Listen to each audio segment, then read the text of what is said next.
They thought they could block my only way into my own cabin, cutting off my access without a second thought, only to discover that I actually own the only bridge leading in. What started as a frustrating attempt to control me quickly turned into a major mistake on their part, because when it comes to my property, I hold all the cards. I'm someone who loves the peace and quiet of cabin life, tucked away in a remote area surrounded by nature. My cabin is nestled deep in the woods, a place I've always considered my personal sanctuary, a spot to escape the hustle and bustle of everyday life. It's far enough from the city to feel truly secluded, but close enough to be part of a small community, complete with an HOA that, as I was about to find out, could turn my peaceful retreat into a battleground. When I first bought the cabin, I imagined peaceful mornings filled with birdsong, quiet afternoons by the fire, and weekends spent soaking in nature's beauty.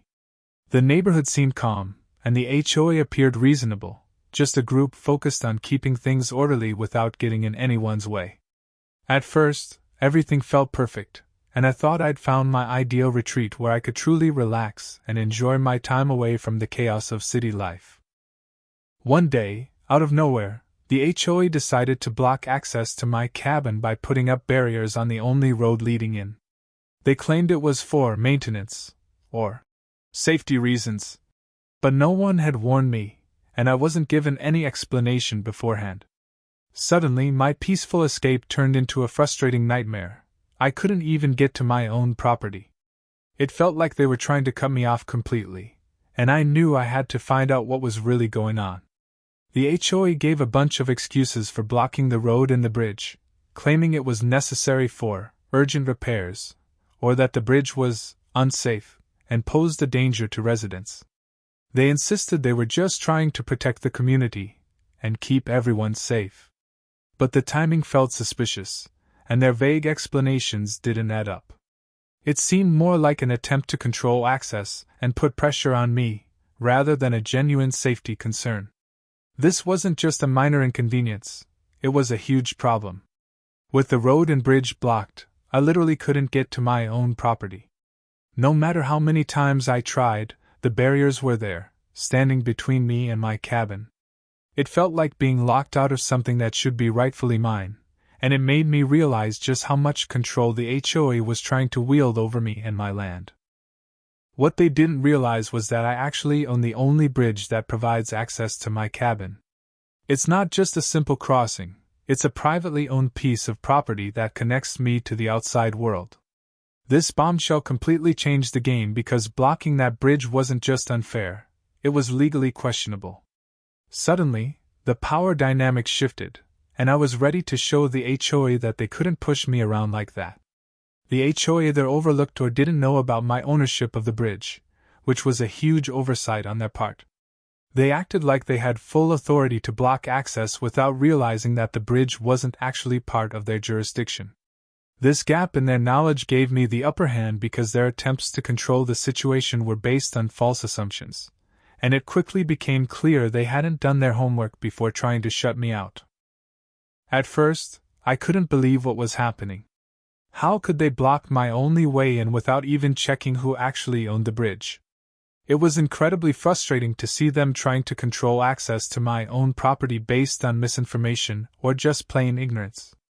I felt stuck, cut off from my cabin and powerless, until I realized I had the key to turning the situation around.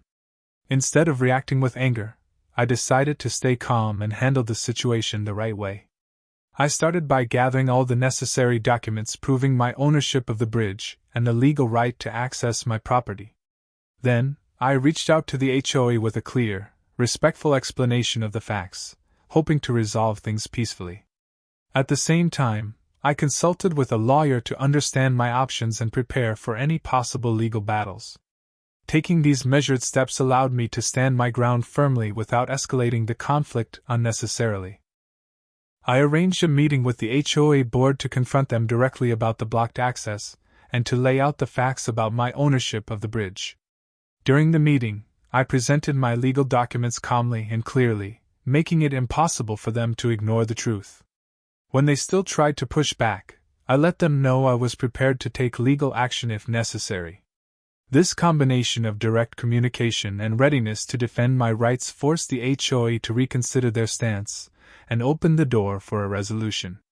Owning the only bridge leading to my cabin gave me a powerful legal advantage. I made it clear to the HOA that blocking access to my property via a bridge I owned was not only unfair but also unlawful. By asserting my property rights and showing the legal documents proving ownership, I was able to force the HOA to remove the barriers immediately. My ownership essentially gave me the final say, and that's how I regained full, unrestricted access to my cabin. Despite presenting the facts, the HOA didn't back down easily. They pushed back with threats of fines and tried to rally other neighbors against me. They even hinted at taking the issue to court to challenge my ownership claims. But I stayed calm and relied on my legal counsel to handle their escalation. By responding firmly but professionally, and making it clear I was prepared to defend my rights through the proper channels, I was able to de-escalate the situation and prevent it from spiraling out of control. Eventually, the HOA realized they were on the wrong side of the law and reluctantly removed the barriers blocking my access. There was no grand public apology, but their attitude clearly shifted. They backed down and stopped interfering with my property rights. Over time, they even started respecting the boundaries and rules more carefully, making it clear that my ownership of the bridge was not something they could challenge. It was a hard-fought victory, but in the end, justice and common sense prevailed. This experience taught me an important lesson: never underestimate the power of knowing your property rights and standing firm against power-hungry HOAs. These organizations can sometimes overstep their boundaries, using rules to intimidate or control residents unfairly. My advice to anyone dealing with a difficult HOA is to stay calm, gather all the facts, and don't be afraid to seek legal advice. Protecting your rights means being prepared to stand your ground, and sometimes, that's exactly what it takes to keep control over your own property. Looking back on this whole ordeal, I realize just how crucial it is to know your rights and understand every detail about your property. Had I not been aware that I owned the only bridge providing access to my cabin, I might have been completely cut off without any way to fight back. This experience showed me that being informed and prepared is your best defense against anyone trying to take advantage of you, whether it's an HOA or anyone else. Knowledge truly is power when it comes to protecting what's rightfully yours. I'd love to hear from you.